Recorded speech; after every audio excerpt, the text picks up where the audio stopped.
today's video, we are going to design this architecture website in Figma. We're going to generate assets with Higgsfield, and then at the end I'm going to show you guys how to bring it all together to either develop it to an actual website or just showcase your design that you can follow along and create in this video. Let's go. So first things first, we're going to jump over into Figma and we're going to go down here to our frame tool.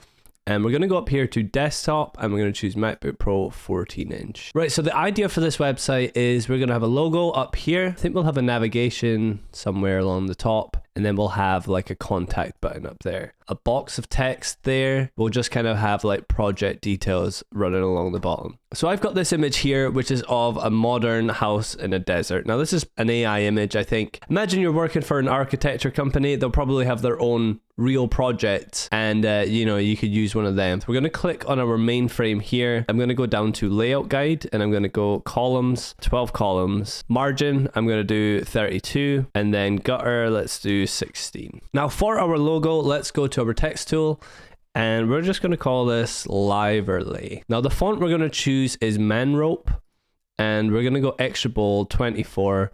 And then you can see I've kind of added like some minus letter spacing. We'll make this white and we'll draw a square that's, let's say, 24 pixels like that. We'll give it a stroke. We'll get rid of the fill and we'll make the stroke of that white. And then let's give it a corner radius. Let's say 3. And then let's go Command and D and we'll duplicate that. And then we'll drag this 14, something like that. Now that kind of to me just looks like some kind of floor plan. You know, we can actually change the weight of this. Let's go bump it up to like 2. Let's rotate it on the side like this. And there we go. There's a quick logo. That looks quite good. We'll go up here and then we'll go union. And then we will go flatten as well. And then now we've just got a solid shape. We'll select both of these and then we'll go Shift and A. And then the gap between them, let's just say something like 8. This video is sponsored by Higgsfield AI, and in this video, we are going to be turning some of the assets for this website into videos. So Higgsfield is a super useful tool because you don't get access to just one AI, you get access to pretty much all of them. And we're going to be using Kling 3.0, which is a brand new AI model that's available on Higgsfield. And so what we're going to do is we're going to add a start frame, and we're going to add in the image that we've been working with for our hero. Now what we can do with Kling 3.0, now this is kind of crazy. They have this multi-shot tool. Let's just say we want to have a panning shot of the house. Now that's based off of that image that we've just given it there. That's our sort of reference. Now we want a panning shot of that. That's all we need to give it, and it's going to do that over 3 seconds. Based on that same reference image, we want shot 2 to be a close-up detail inside with a slow dolly pan. Now this is just based off of this image, but you can give it any image. So let's just say the architecture company has a project, but they haven't had time to like shoot it properly yet. If you don't have the assets yet, you can generate assets and then you could go reshoot it later, use it as sort of reference. But shot 3, wide angle shot from below showing sharp edges of the house. Shot 4, bird's eye view of the house. So we got 4 different shots there. So this here is what it's given us. There we've got shot 1, which is our panning shot, our close detail shot, our wide angle shot, and then the bird's eye view, which is insane. Just based off of that one image, Kling has kind of put this all together. It's maybe not completely accurate because it is just like an image. It's got to kind of fill in the blanks.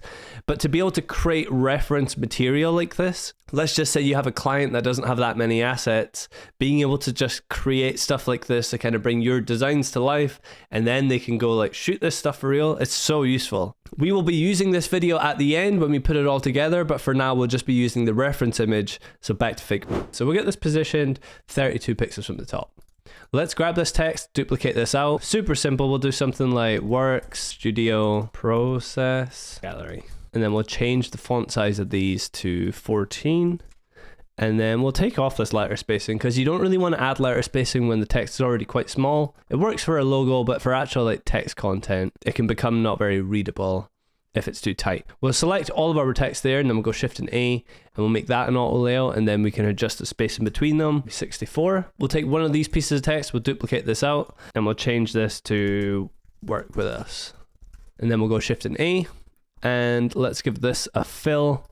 And you know what, we'll just color pick something in the background here. Now what we could do is we'll select this, this, and this, and we'll go Shift and A. And then if we go here to alignment, we can just double check that. And then now what will happen is if we resize this, this will all resize like that. Cool. Now if we grab our logo text, let's just duplicate this down, and I'm going to paste in something like this. Now this is just a little kind of about section about what the company does. Now the white text on this image isn't quite clear enough, so what we could do is if we click on our main frame, let's change the fill of this to black, and then if we go onto our image, let's reduce the opacity of this by something like that. So let's duplicate this down, and we want to do something like this. Size, let's just double this, we'll go 48, and you know what, let's make it this color here. And we'll get this position just down at the bottom like that. We'll duplicate this out, and then let's just say 2024, 2025, and then we'll duplicate that out, and then let's just say view project. And we can change the fill of this to white, and then let's actually change the fill of this to this sort of gray color here. And then we'll do the same sort of thing as we did with the header. We'll click here, here, and here, Shift and A, and then we'll double click this here to kind of make them space. Just like that. We'll actually click on our button up here, and then let's make this a little darker so you can kind of see that text coming through. And let's also take our rectangle tool, and we'll draw a rectangle just here at the bottom, and we'll go here to gradient. Let's do this one here, and then we'll go black, and then we'll also go black here, but then on this one we'll go 0. And that's just making that kind of contrast gradient, and then we'll move this to the bottom of our layers, and then that means that when we expand the website out,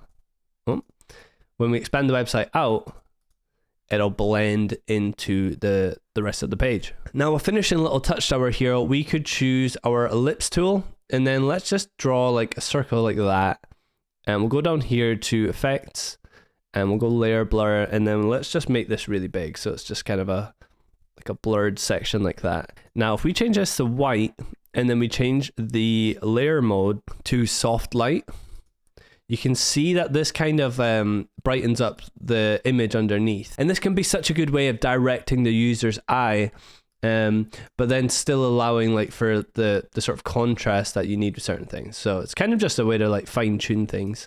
And for this image, it works really well. So we'll do something like that.